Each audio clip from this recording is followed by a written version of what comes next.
I'd like to begin with a confession. When I was 12 years old, I convinced myself that my mother was a spy. When I was growing up, I loved hearing stories about my parents, about their lives before I was born and before they met each other. And when I asked my mom what she did before she met my dad, she told me she was a teacher. And I easily imagined her like the teachers I knew at school.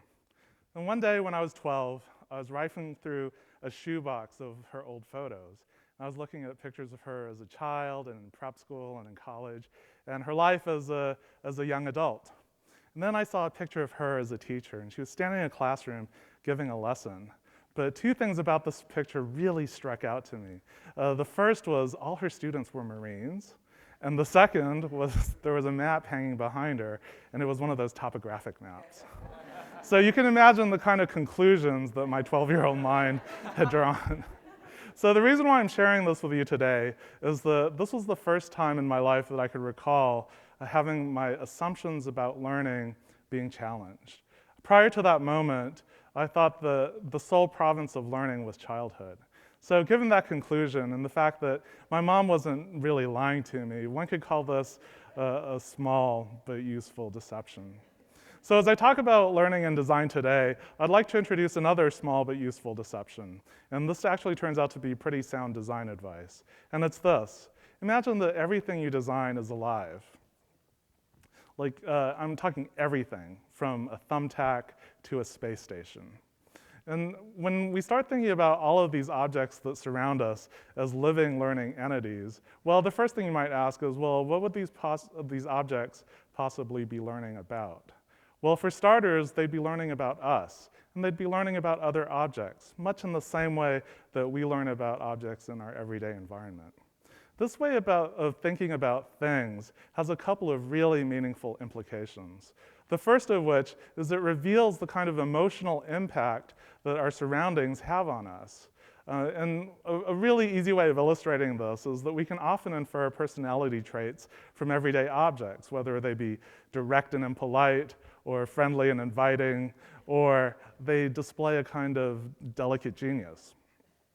Well, another thing that this way of thinking does is it shifts our perception about our relationship with the world.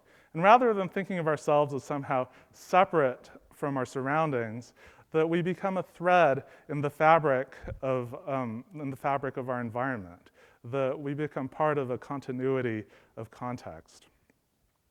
Now, this way about thinking about things and learning and design is important for two reasons. The first is, in its most general sense, design becomes a fundamentally human activity. It suggests that we are world makers, that we have to adapt our environment in order to survive.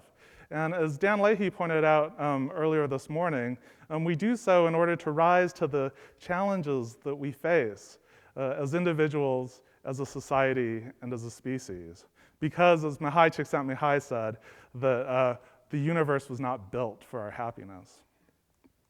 And the second reason, and this excites me the most, especially as a designer, is that as design is starting increasingly becoming perceived less about the mere styling of objects and more about the development of sophisticated systems of behavior, then the tenets of learning become paramount. So much so that we're starting to witness a shocking overlap between the discourses of the two fields. And what I'd like to share with you today are 3 points of unity between the two. And to the educators in this room, this might seem like old hat, drawing from the likes of Jean Piaget and Seymour Papert and Edith Ackerman. But what I'm trying to do is not to present a survey of learning, but rather convey these points as principles of design. The first of which is that learning is always indirect. In other words, we never take messages at face value any longer. That we take them and they're always mediated through our own knowledge and experience. For example, we could take two wooden sticks, and to one person they might be eating utensils, and to a second they might be hair accessories, and to a third they might be part of a musical instrument. So whether we're talking about learning or design, people always transform the input of a system through the lens of their experiences. Secondly, it's important that we abandon the conduit metaphor of communications. In other words, knowledge is not information that's transmitted at one end and received at the other and then applied. This is an extension of the deeply flawed deficit model of learning and design, a model that suggests that people have this gap or this void in their knowledge, and somehow information can be funneled directly to fill it. When in fact, knowledge is an experience. It's an experience to be constructed and designed through our interaction with the world. And finally, our ability to externalize our ideas is vital to both activities. One could argue that designed objects are projections of our inner thoughts and feelings. And in assuming so, then objects suddenly embody goals, and they make skills manifest, and that they shape the identities of the users. Or as Marshall McLuhan said, we become what we behold. We shape our tools, and then our tools shape us.